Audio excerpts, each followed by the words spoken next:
तर स्वागत आपलं सर्वांचं आजच्या एका नवीन व्हिडिओमध्ये. तर बघा, आज तारीख आहे 20 फेब्रुवारी आणि आज खूप जास्त महत्वाचा दिवस आहे.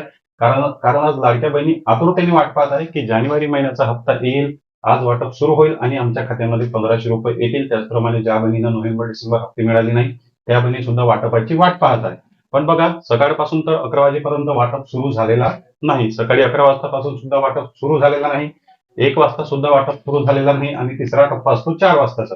तिसरा टप्पा आहे 4 वाजता आणि मग नंतर 4 वाजता वाटप सुरू होईल का? तर 4 वाजता वाटप सुरू होऊ शकतो. कारण याआधी सुद्धा वाटपामध्ये 3 ते 4 या टायमाला वाटप सुरू झालेलं होतं आणि लाडक्या बहिणीच्या खात्यामध्ये पैसे जमा झालेले होते. मग ओव्हरऑल जर आज वाटप झाला नाही किंवा उद्या वाटप झाला नाही, बघा, आज जर वाटप झाला नाही तर उद्या सुद्धा वाटप होणार नाही. जर आज वाटप झाला नाही तर उद्या सुद्धा वाटप होणार नाही.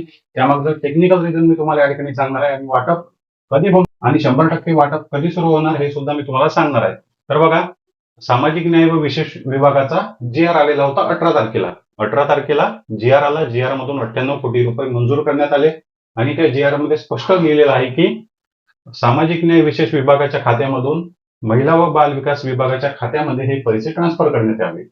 बरोबर, हे पैसे ट्रान्सफर करण्यात यावे. मग 18 तारखेला जी-आर आला. आज 20 तारीख आहे. मग जी-आर येण्याला 2च दिवस झाले आणि कालची सुट्टी होती म्हणजे 19 तारखेला छत्रपती शिवाजी महाराज यांची जयंती असल्यामुळे सुट्टी होती. मग अजूनपर्यंत सामाजिक न्याय विशेष विभागाकडून महिला व बाल विकास विभागाला पैसे ट्रान्सफर झालेले नाही. 2 दिवसामध्ये हा व्यवहार होत नाही. काल जर बँकेला सुट्टी नसती, कदाचित सरकारी सुट्टी नसती तर हा व्यवहार झाला असता. पण अजूनपर्यंत पैसे ट्रान्सफर करणे पेंडिंग आहे. महिला व बाल विकास विभागाकडे अजूनपर्यंत पूर्ण निधी आलेला नाही. त्यामुळे हे जे काही वितरण आहे हे वितरण लांबणीवर जाऊ शकते. कधीपर्यंत? तर सोमवार आणि मंगळवारपर्यंत. सोमवार आणि मंगळवारपर्यंत. आज तर आपण वाटपाची वाट पाहतच आहे. आपली सुद्धा पॉझिटिव्हिटी या ठिकाणी आहे की आज वाटप झालाच पाहिजे, लाडक्या बहिणींना पैसे आलेच पाहिजे. पण टेक्निकल रिझन हे सुद्धा आहे की अजूनपर्यंत जी-आरचा फंड जमा झालेला नाही. जी-आरचा निधी जमा झालेला नाही. 2 दिवसात तो जमा होत नाही.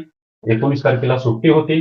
त्यामुळे 4 ते 5 दिवस जी-आरचा फंड जमा होण्यासाठी वेळ लागतो आणि मग वितरण जे आहे, जो वाटप आहे, तो सोमवारी किंवा मंगळवारी म्हणजे 23 किंवा 24 तारखेला होण्याची शक्यता 100% आहे. कारण या 2 दिवसामध्ये म्हणजे 20 आणि 21 तारखेला जी-आर मधला फंड ट्रान्सफर होईल. त्यानंतर मग शासन मोकळं होईल वाटप करण्यासाठी आणि वाटपाची बटन दाबण्यासाठी.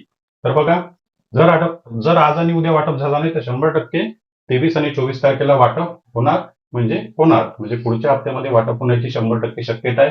जर आज वाटप झाला नाही तर उद्या सुद्धा वाटप होण्याची शक्यता नाही. पण आपण या ठिकाणी पॉझिटिव्ह आहे की आज वाटप झाला पाहिजे. जर शासनाने आज वाटप केला नाही तर उद्या तरी शासनाने वाटप सुरू केला पाहिजे. यासाठी आपण पॉझिटिव्ह असणार आहे आणि लाडक्या बहिणी सुद्धा वाटपाची खूप आतुरतेने वाट पाहत आहेत.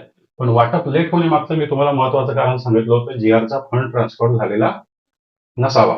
याबद्दल तुम्हाला काय वाटते? आणि दिवसभरामध्ये वाटप जर झाला तर कमेंट बॉक्समध्ये सांगा.